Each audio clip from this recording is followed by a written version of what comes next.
Moving on now to Test 3, Passage 1.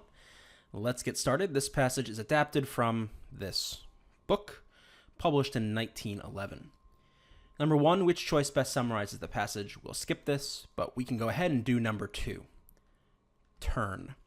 In line 2, turn most nearly means what? Lady Carlotta stepped out onto the platform of the small wayside station and took a turn or two up and down its uninteresting length to kill time till the train should be pleased to proceed on its way. So she's taking a turn or two up and down its length, so she's walking up and down the kind of length of the station. So how about something like our own word here? How about something like trip or a walk or something like that? Slight movement. Be careful. You might think, oh, slight movement. She's walking, or she's moving slightly. She's not walking that much. But a slight movement is more, a very slight movement. It's not simply walking up and down the length of the station. So we can get rid of A. Change in rotation. You might think a turn is a change in rotation, and it can be, but that's not how it's being used in this context. Short walk. Yep. Course correction, just like with A, it's just not good enough. Doesn't mean what's going on in context, which is that she's literally walking up and down the length of the station, so we'll go with C. The passage most clearly implies that other people regard Lady Carlotta as what? This is a two-part question. The answer is somewhere between 10 and 32, which is actually a pretty narrow range, but we're going to hold off on 3 for now. We'll come back to it. This one looks good. It's lines 14 to 15, so we're looking for this. So I say let's read from where we left off. Let's read through this reference, and as we're reading, we want to know, what does the description in these lines serve to do? What's the function of this description? So let's read and see what we can find. Then, in the roadway beyond, she saw a horse struggling with a more than ample load, and a carter of the sort that seems to bear a sullen hatred against the animal that helps him to earn a living. Lady Carlotta promptly betook her to the roadway, and put rather a different complexion on the struggle. Certain of her acquaintances were wont to give her plentiful admonition as to the undesirability of interfering on behalf of a distressed animal, such interference being none of her business. Only once had she put the doctrine of non-interference into practice, when one of its most eloquent exponents had been besieged for nearly 3 hours in a small and extremely uncomfortable May tree by an angry boar-pig, while Lady Carlotta, on the other side of the fence, had proceeded with the watercolor sketch she was engaged on and refused to interfere between the boar and his prisoner. It is to be feared that she lost the friendship of the ultimately rescued lady. On this occasion, she merely lost the train, which gave way to the first sign of impatience it had shown throughout the journey, and steamed off without her. She bore the desertion with philosophical indifference. Her friends and relations were thoroughly well used to the fact of her luggage arriving without her. So let's back up. What is this talking about here? Well, basically, this port is kind of introducing a little anecdote, a little story, to reveal something of maybe Lady Carlotta's character, but telling us that, okay, she, usually she kind of puts her nose into other people's business, into other situations, maybe where they don't belong. And the one case she didn't, it was when a person someone who didn't, well, it's not exactly clear whether or not they weren't friends, but basically someone that maybe she wasn't on the best terms with was trapped by a pig, and the woman was stuck in a tree, it looks like. Yeah, she was stuck in a tree. The pig was kind of, as they say, besieging her, and she didn't intervene to help, and this woman was no longer her friend. So clearly it shows this, not vengeful side of her, but perhaps a side of her that isn't maybe very nice, right? She's not helping out this person, maybe a spiteful side. That's a good word, right? She's kind of spiting this person. So let's see what we have. Foreshadow her capacity for deception. So is this story showing any kind of deception here? Maybe in the sense that she was kind of doing her little watercolor sketch and wasn't interfering, or like pretending that she wasn't caring, but that's not exactly strong enough evidence, I think, to go with A. Illustrate the subtle cruelty in her nature. Cruelty is quite a strong word, right? This is quite extreme. I mean, she didn't do anything particularly horrible to this person. She just didn't help them when a pig was kind of menacing the person.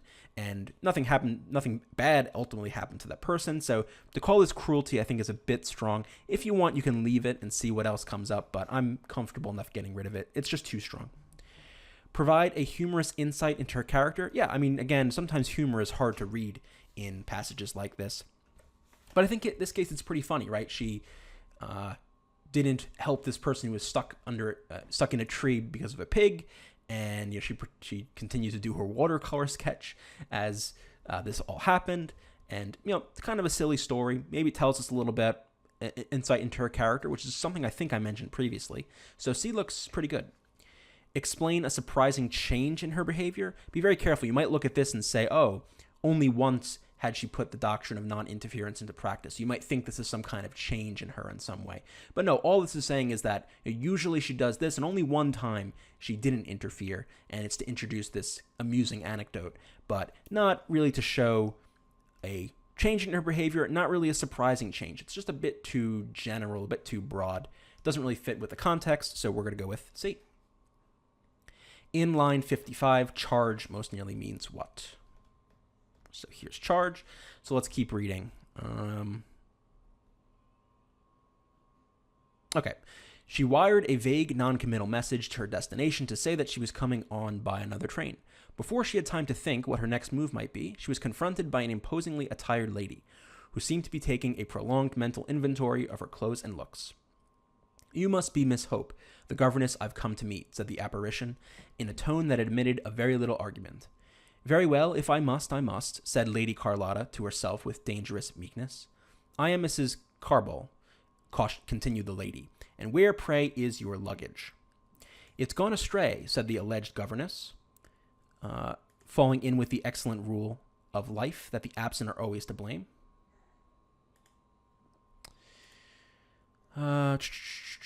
The luggage had, in point of fact, behaved with perfect correctitude. "I've just telegraphed about it," she added, with a nearer approach to truth. "How provoking," said Mrs. Carburl. "These railway companies are so careless. However, my maid can lend you things for the night," and she led the way to her car. During the drive to Carburl Mansion, Lady Carlotta was impressively introduced to the nature of the charge that had been thrust upon her. She learned that Claude and Wilfred were delicate, sensitive young people, that Irene had the artistic temperament highly developed, and that Viola was something or other else of a mold equally commonplace among children of that class and type in the 20th century. So let's back up a little bit. What's happening here? So Lady Carlotta misses her train. Of course, the luggage goes on without it. She's intending to go on to some other destination. And someone else kind of meets her or approaches her thinking that Lady Carlotta is somebody else, thinking that Lady Carlotta is this Miss Hope person who is a governess. And if you don't know who a governess is, we'll just hold that aside for a second. And then Lady Carlotta decides, well, I might as well go along with this, see what happens. And the rest of this part that we read is Mrs. Carburl talking to her. And the portion we want to focus on is the nature of the charge. Charge here is basically referring to presumably the kids she will be taking care of. So something having to do with kids that she's got to take care of. So charge most nearly means responsibility. Yeah, I mean, her kids that she'll be taking care of will be her responsibility. Attack? No, that doesn't make sense here. Fee doesn't make any sense. Again, you might think, oh, a charge or a fee for something that has to do with money. Yeah, but in context, that's not what's going on. Same thing with expense. So we're going to go with choice A. The narrator indicates that Claude, Wilfred, Irene, and Viola are what? Well, we just read this portion.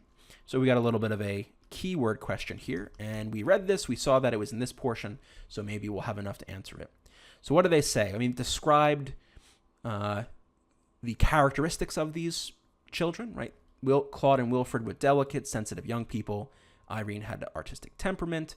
Viola was something or other else of a mold equally commonplace among children of that class and type in the 20th century. So what is it saying here? It's going through the descriptions of them, and it's saying that these kids are, in the way that they are, their mold, right, their stock character is similar or commonplace among children of that class and type.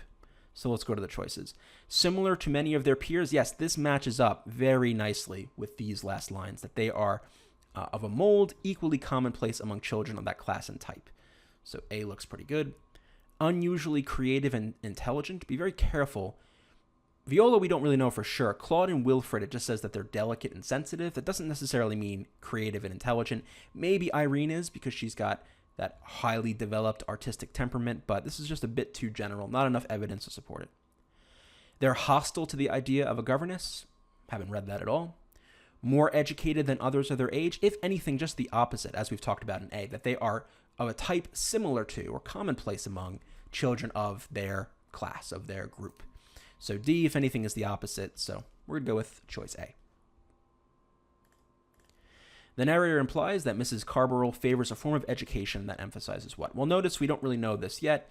Education maybe is a keyword here. Let's keep reading. I noticed in line 62 we have taught in capital letters, so maybe we've got something going on here.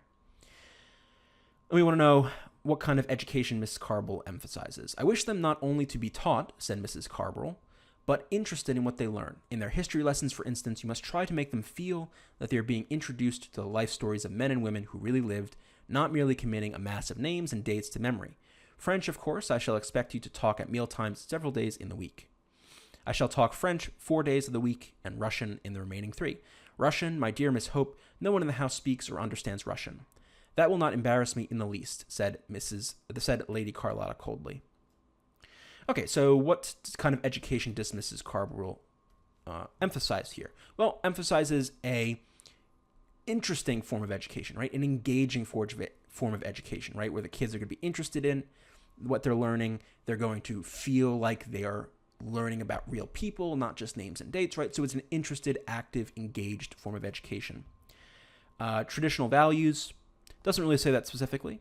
B is pretty much exactly what I came up with, and I haven't looked at these choices. I mean, I did this passage months ago, but I haven't looked at these choices when I did this. I was able to kind of pick that out just based on the context. And when you can do that, it's a good sign that you're reading in the right way. Artistic experimentation doesn't really come out from the passage. This is kind of a recycled words trap, because you might have remembered this, the artistic temperament. You might think, oh, maybe they want to be taught art or something, but that's not what Mrs. Carburl is saying. Factual retention, just the opposite. Sure, facts matter, but what matters more is that engagement. So we're going to go with choice B. Next question, number 9. As presented in the passage, Mrs. Carburl is best described as what? This is a 2-part question. Let's see. Let's go back. Let's do this question. This is fun. So let's finish reading the passage and try to see maybe what Mrs. Carburl is like. Mrs. Carburl, to use a colloquial expression, was knocked off her perch. She was one of those imperfectly self-assured individuals who are magnificent and autocratic as long as they are not seriously opposed. The least show of unexpected resistance goes a long way towards rendering them cowed and apologetic. When the new governess failed to express wondering admiration of the large, newly purchased and expensive car, and lightly alluded to the superior advantages of 1 or 2 makes which had just been put on the market, the discomfiture of her patroness became almost abject. Her feelings were those which might have animated a general of ancient warfaring days on beholding his heaviest battle elephant ignominiously driven off the field by slingers and javelin throwers. So what do we get here as a description for Mrs. Carburl? On the surface, she seems tough, gruff, right? Very autocratic, right? Self-assured as being described in these lines, but ultimately, she's kind of a pushover. She's a paper tiger, right? Once she's challenged, she folds pretty quickly. So superficially kind, but actually selfish. So I think she's superficially tough, but actually not tough. So A is getting there. At least it's got the superficially, but not working.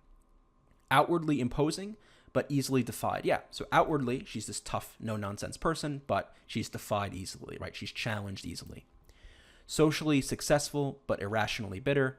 Doesn't say that she's socially successful at all, nor does it say anything about her being irrationally bitter, so we can get rid of C. Naturally generous, but frequently imprudent. Doesn't say anything about her being generous, nor about her being imprudent, so we're going to get rid of D. We like B. The follow-up question, probably something in these lines, so 78 to 82, which is exactly right here. We'll just double-check these. I mean, almost certainly not going to be the answer, but we'll see. Right here doesn't say anything about Mrs. Carburl's pushover status. 62 to 68 just talked about Mrs. Carburl's position on education. 70 to 73 was about speaking Russian in the house, which has nothing to do with anything. So we're going to go with choice D. Let's go back to this. We're going to try to find the answer to how other people regarded Lady Carlotta. let's just reread from 10 to 32 and see if we can find what people might think of Lady Carlotta. Certain of her acquaintances were wont to give her plentiful admonition as to the undesirability of interfering on behalf of a distressed animal, such interference being none of her business. So let's stop there. I think we've got our answer, right? What would people say about her? They say that, as we kind of talked about before, she sticks her nose where it doesn't belong. She gets involved in people's business when she shouldn't. So she's outspoken? Might be. I mean, considering, let's see, if we go back, doesn't say that she's outspoken, but I mean, I think this would make sense if she's kind of getting involved in things. So we're going to hold this aside. Tactful? No, just the opposite. If you're tactful, you're, polite, you know how to act correctly in certain situations. Doesn't make any sense. Ambitious? I mean, maybe she's ambitious. This is like a could be true kind of trap. Maybe she is, but we have no evidence specifically telling us that she's ambitious. Same thing with unfriendly. Nothing here, or at least nothing that we read, talks about how other people might think that she's unfriendly. It's a bit too strong. There's not enough evidence for that. So we're left with A. And A, again, kind of makes sense, right? She is putting her nose in where other people's belong, where it doesn't belong.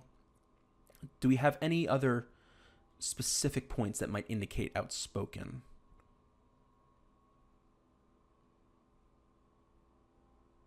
Doesn't look like it. So I'm pretty confident with that as the answer. Where do we find our answer? 10 to 14. Which is great because that's choice A. We can kind of double check our answer by double checking these lines. So 22 to 23 just talks about how she lost the friendship of the lady just from that specific case. Doesn't say anything generally about her. 23 to 26 just says that she missed the train. Doesn't say anything about her specifically. 30 to 32, again, just talks about how she wired a message ahead telling her friends where she was. Doesn't say anything specific about her. So we're going to go with A. Okay, let's go back to the first question. Which choice best summarizes the passage? So what is this? This is a story where a character misses their train and kind of takes on an identity that's not theirs. A woman weighs the positive and negative aspects of accepting a new job. She doesn't weigh the positive and negative aspects. She's not really accepting a new job. She's pretending to be someone she isn't. A woman does not correct a stranger who mistakes her for someone else. Yep. A woman impersonates someone else to seek revenge on an acquaintance. This is a perfect example of half right, all wrong. This part works. A woman impersonates someone else, and then it falls off the rails, right? To seek revenge on an acquaintance. It doesn't say anything specific about revenge. And then finally, a woman takes an immediate dislike to her new employer. I mean, maybe she does dislike Mrs. Carburl, but that's not the best summary of the passage. This best summarizes what's going on in the passage, that someone else mistakes her for a different person. She doesn't correct her and goes on this journey or this adventure, whatever you want to call it. Okay, that looks like we're done with this passage. Let's move on to the next.